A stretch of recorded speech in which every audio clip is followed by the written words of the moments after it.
নয়ন, তোমাকে যা যা দায়িত্ব দেওয়া হয়েছিল তুমি কি সব পালন করেছিলে?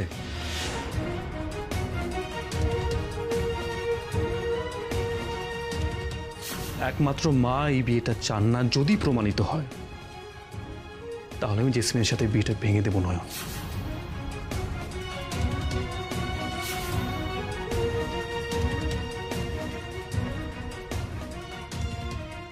চুপ করে গেলে তো? আমি জানতাম তুমি উত্তর দিতে পারবে না।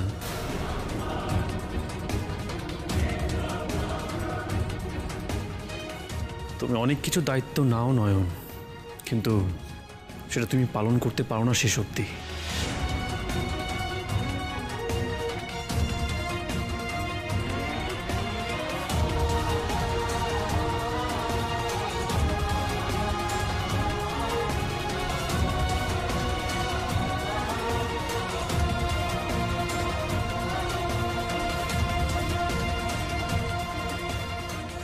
আমি বুঝতে পেরেছি দীপ্তবাবু, আপনি কোন দায়িত্ব পালনের কথা বলছেন, কিন্তু আমি তোমার মতো ডিউটিফুল বা দায়িত্ব জ্ঞান সম্পন্ন মানুষ আমি খুব কম দেখেছি বন্ধু। তুমি কেন দাদাবের সব অপমান সহ্য করে নিচ্ছ বলো তো এরমভাবে? কেন কিছু বলছো না? বলার তো কিছু নেই। এখন থেকে উনি হয়তো জেসমিন দিদির পাশে দাঁড়াবেন বলেই ঠিক করেছেন। আপনি চিন্তা করবেন না, অপমান গায়ে মাখলেই অপমান হয়, আর আমি ওনার কথায় অপমানিত হব না। কি নয়ন, তাহলে তুমি কি প্ল্যান করছো? মানে এত বড় দায়িত্ব তুমি নিতে পারবে তো, নাকি সবকিছু আবার পণ্ড করে দেবে?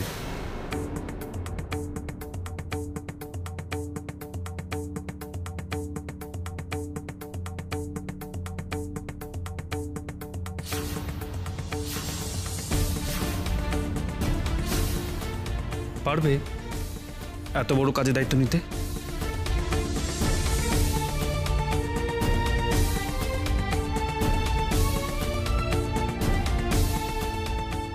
কেন এরকম করছিস দীপু? নয়ন কি অমন মেয়ে? কোনো দিনও কোনো কাজে এতটুকু গাফিলতি দেখায়নি। আজ সামান্য একটা ভুল করেছে বলে তুই ওর কর্তব্যবোধ নিয়ে প্রশ্ন তুলিস না।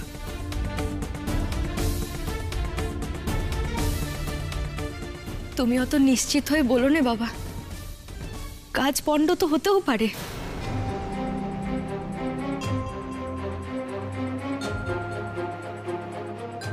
তবে বড় সাহেব তেমনটি যদি হয় তাহলে বুঝবেন মা বিশালাক্ষীর ইচ্ছাতেই তেমনটি হচ্ছে।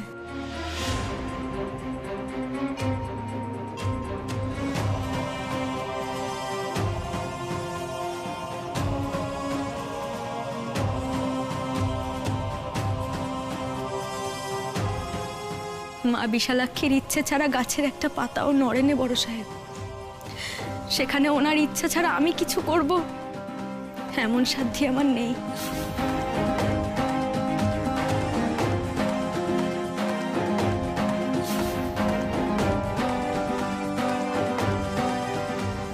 তুমি তোমার সাধ্যের বাইরে গিয়েও অনেক কিছু করছো নয়ন। এবার যে তোমাকে থামতেই হবে।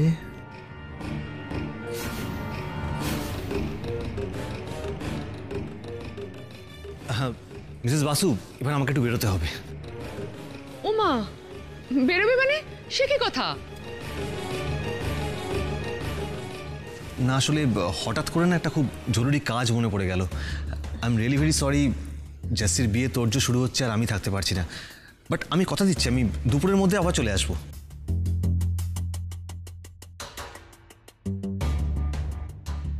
জরুরি কাজ? জরুরি কাজটা কি একটু পিছনো যায় না? তোমার বোনের বিয়ে, তুমি না থাকলে কি করে চলবে বলো?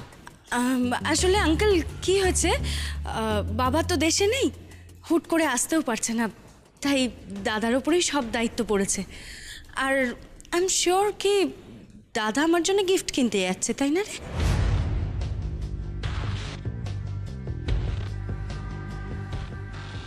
দেখেছেন মিসেস বাসু, মানে ওর চোখকে না ফাঁকি দেওয়ার উপায় নেই। তুই ঠিক ধরে পেলি তাই না? কি জানেন, আসলে বিয়ের মতো একটা এত বড় কাজ, মানে এটা সামলাতে গিয়ে সত্যি একটু চাপে পড়ে গেছি। কোনটা আগে করব কোনটা পরে কিছুই বুঝতে পারছি না।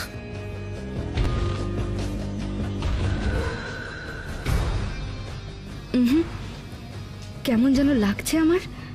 সত্যি জেসমিন দিদির দাদা এই কাজেই বাইরে যাচ্ছেন তো, নাকি ওনার অন্য কোনো মতলব আছে? তুমি তুমি একদম এসব নিয়ে ভেবো না জয়ন্ত। সত্যি তো উকিল বাবু নেই, তাতে কি হয়েছে, আমরা সবাই তো আছি। আচ্ছা, এই শর্ট নোটিসে কেউ প্যারিস থেকে আসতে পারে? তপব্রত মা, আমি বলছিলাম কি, জেসমিনের বিয়ের দিকটাও যদি আমরা সামলে নিই।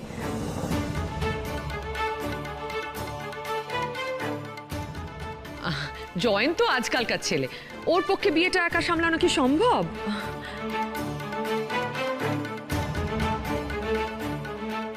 এক বাড়ির বিয়ের ব্যবস্থা যদি আমরা করতে পারি, তাহলে অন্য বাড়ির বিয়ের ব্যবস্থাটাও আমরা করতে পারবো।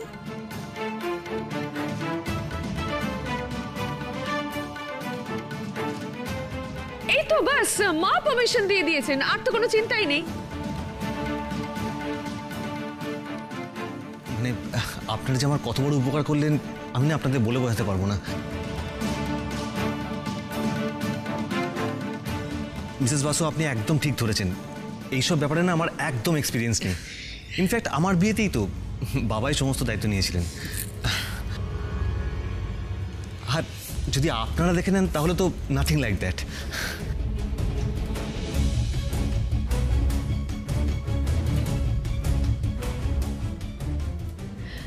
ভিকি, তুই তাহলে আমাদের কেটারের সঙ্গে একটু কথা বলে নিস। জয়ন্তদের বাড়িতে খাওয়া দাওয়ার ব্যাপারটা যেন ওরা একটু সামলে নেয়। অফকোর্স, কোনো ব্যাপার না, মেনু আমি ঠিক করে দেবো। আরে ডেকোরেটরদের সঙ্গে কথাও আমি বলে দেবো। আরে তাড়াহুড়োতে বিয়ে ঠিক হয়েছে তো কি হয়েছে তাতে? আরে আমি কোনো ত্রুটি থাকতে দেবো না।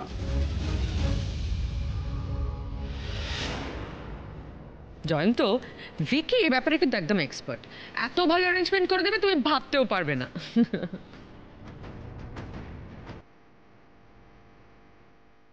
বাই দ্য ওয়ে, জাসমিন, তোমার কোনো বিশেষ অনুরোধ আছে? থাকলে একদম আমাকে বলবে, কোনো রকম হেজিটেট করবে না, বুঝেছো?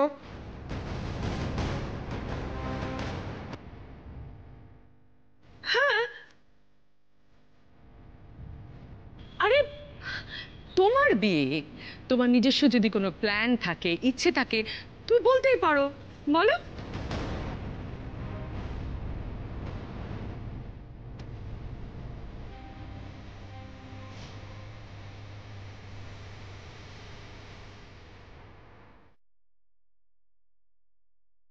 এত হইচইতে জিত কেন এলো না? জিত একবার এখানে এলে কোনো একটা অজুহাতে ওকে একটু সরিয়ে নিয়ে কথা বলতাম। অনেক কিছু জানার আছে ওর থেকে। দাদু ভাই, কোথায় যাচ্ছিস? আমি একটু জিতের কাছে আছি, ওর সাথে আমার কিছু কথা আছে। আমি আর জিৎ তো ঘুমাচ্ছে, ওটা এত তাড়াতাড়ি ঘুম থেকে ওঠে না। তাছাড়া এত হইচয়ের মধ্যে যখন তার ঘুম ভাঙেনি, তাহলে তুই গিয়ে ডাকলেও সে উঠবে না। তার থেকে শোন, তুই ও ঘুম থেকে উঠলে তারপরে কথা বলিস, কেমন? জিতের সাথে কথা বলাটা খুব দরকার ছিল। হ্যাঁ মা, মা একদম ঠিক কথা বলেছেন। এখন তোকে জিতের কাছে যেতে হবে না। আচ্ছা দীপু, সবকিছু কি আমাকেই সাজেস্ট করতে হবে? বিয়েটা তোর, শপিংটা তোকে করতে হবে না? তুই কিন্তু আজ আমাদের সঙ্গে যাবি শপিংয়ে, ব্যাস।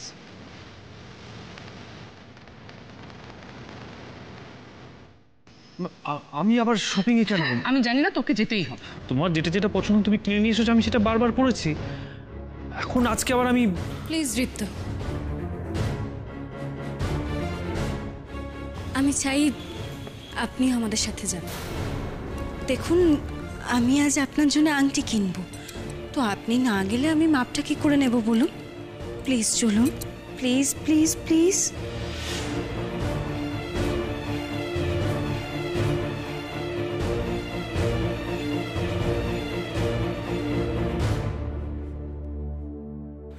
দীপু, তুমি কিন্তু একদম জাসমিনকে না বলবে না। ও যা বলছে একদম ঠিক বলছে, ওর কথাটা শোনো।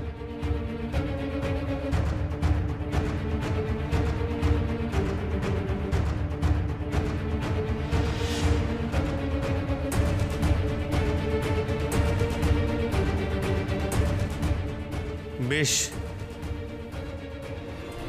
যাব।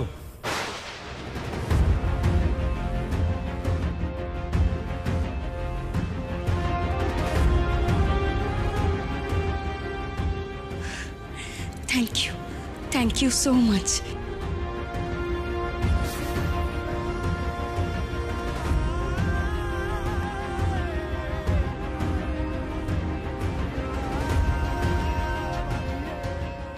বাবারে বাবা, এই চাউমিনটা না একেবারে গায়ে পড়ার পিএইচডি। প্লিজ প্লিজ একটা সুযোগ পাই, এই প্লিজ প্লিজ করে না বের করে দেব।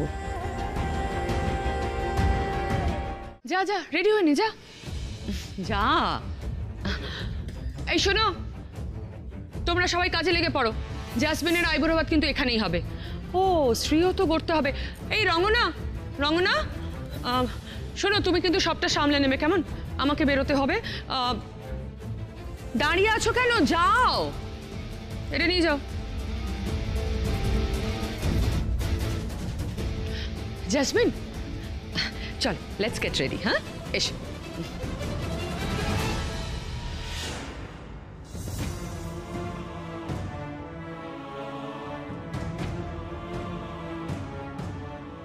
তুই কি পাষাণ হয়ে গেলি নয়ন? হ্যাঁ রে মেয়ে, তোকে কি ভগবান দুঃখের অনুভূতিটুকু দেয়নি? নাহলে চোখের সামনে এত কিছু ঘটছে দেখো তুই মুখ বুঝে সবকিছু সহ্য করছিস কি করে? হ্যাঁ, কি করে হাসি মুখে আছিস এখন বলতো?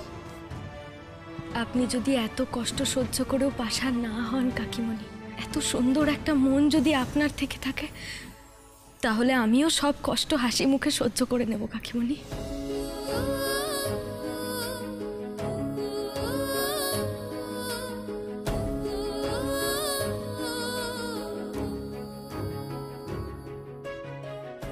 আর একটা কথা আমি খুব মানি, জানেন তো কাকিমণি, ভগবান সবাইকে সব সময় কষ্টে রাখেন না। আমার দাদু বলেন, গীতায় লেখা আছে, সুখ আর দুঃখ চক্রের মতো আসে মানুষের জীবনে। আজ দুঃখ তো কাল আবার সুখ। আর মা বিশালাক্ষী তো সব আগে থেকেই লিখে রেখেছে, তিনি যেমন আমাদেরকে দুঃখ দেন, দুঃখ কমানো তিনি, সেই পথ তিনি আমাকে দেখাবেন, নিশ্চয়ই দেখাবেন কাকিমণি।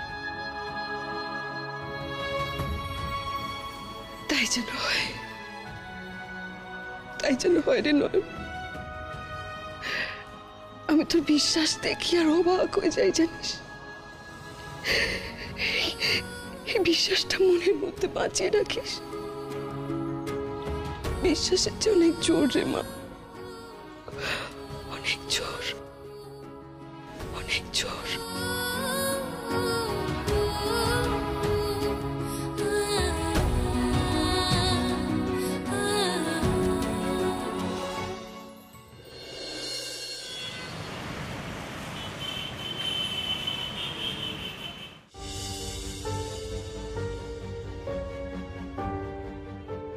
আমিও দেখব নয়ন, কতক্ষণ তুমি তোমার এই জেদ ধরে রাখতে পারো। আমাকে তো দেখতে হবেই।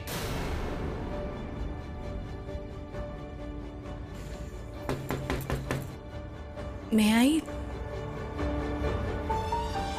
আসুন। আপনাকে ধন্যবাদ জানাতে এলাম আবার। থ্যাংক ইউ আমার সাথে শপিংয়ে যেতে রাজি হওয়ার জন্য। এইভাবেই বিয়ের আগে দুজনে দুজনের পছন্দ অপছন্দটা জানা হয়ে যাবে।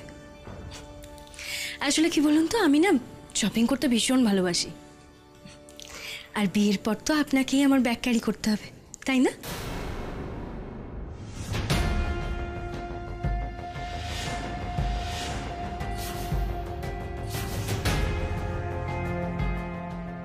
কেন? আমি কেন ক্যারি করব? না মানে I didn't mean that. Actually দেখুন, প্রথমত নিজের জিনিস নিজে ক্যারি করা উচিত। আপনি যদি একান্তই না পারেন, আমাদের বাড়িতে অনেক লোকজন রয়েছে, তারা আপনাকে হেল্প করে দেবে। প্লিজ দয়া করে আমাকে এই সমস্ত বিষয়ে ইনভলভ করবেন না, কেমন? Thank you.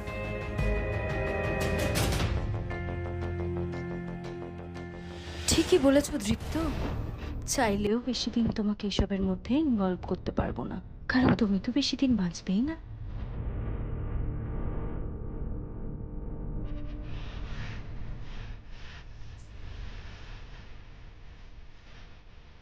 বেশ, মনে রাখবো।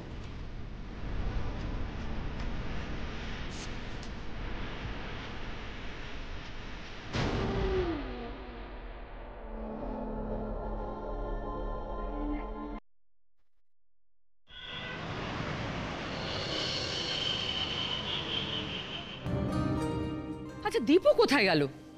কি যে করে না ছেলেটা, এত টাইম নেয়। হয়তো দীপু এসে গেছে।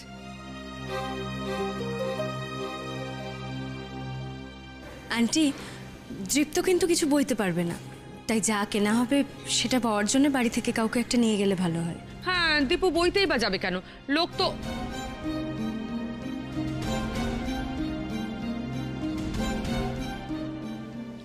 এই তো নয়ন আছে, নয়ন যাবে, যা বড় বইবে। মা, আমার নয়ন কেন? সে কি দৃপ্ত, আপনি তো বললেন জিনিসপত্র পাওয়ার জন্য বাড়ি থেকে কাউকে নিয়ে যেতে, তাহলে নয়ন গেলে অসুবিধা কোথায়? হ্যাঁ, ও গেলে সমস্যাটা কোথায়? আমি মানে এই চুপ করো তো, বেশি মতামত দেওয়ার সাহস দেখিও না। আমি যেটা বলবো শুধু সেটাই করবে। মা, শোনো না মা, বলছি ওর যাওয়ার কোনো দরকার নেই। এক গাড়িতে কাজের বউ আর টেস্টমে যেতে খুব অসুবিধা হবে।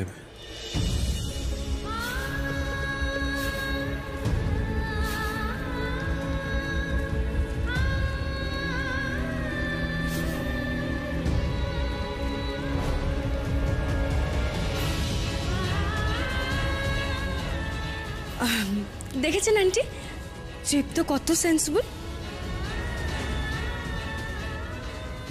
তাহলে বরং বড় সাহেব, এতদিন যখন আপনার আমাকে নিয়ে গাড়িতে যেতে কোনো অসুবিধা হয়নি, তখন জেসমিন দিদিরও কোনো অসুবিধা হবে না।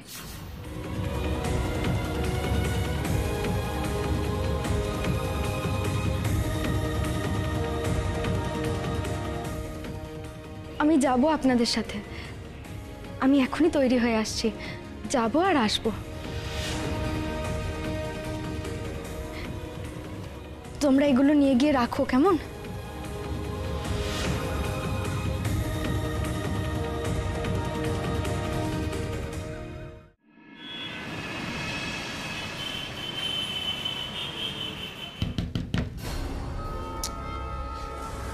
মা, আমাকে ডেকো না, আমি নিচে যাব না।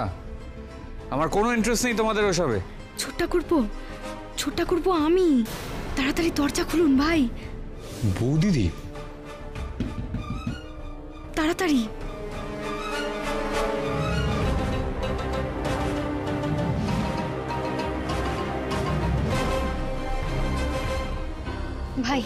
ভাই তাড়াতাড়ি ছবিখান বাঁধাতে দিয়ে আসতে হবে ভাই, জেসমিন দিদিদের চোখে পড়ে গেলেই বিপদ।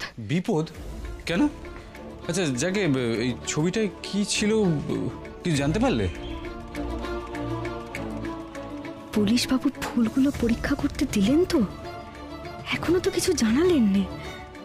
বড় সাহেব যতই বলুন না কেন যে অন্য প্রমাণ মানবেন নে, কিন্তু যদি জানতে পারেন যে ওই ফুলে বিষ ছিল, তাহলে কি আর না মেনে পারবেন? কি হলো বৌদি, বললে না তো ছবিটায় কি ছিল? প্রমাণ। প্রমাণ? কিসের প্রমাণ?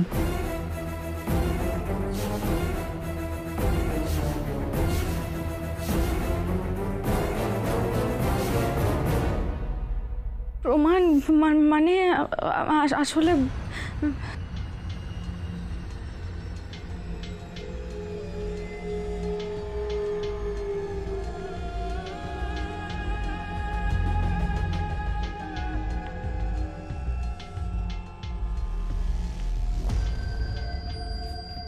কি ব্যাপার জিৎ, আজকাল মনে হচ্ছে তুই তো দাদাবাড়ির থেকে অনেক কিছু লুকোচ্ছিস।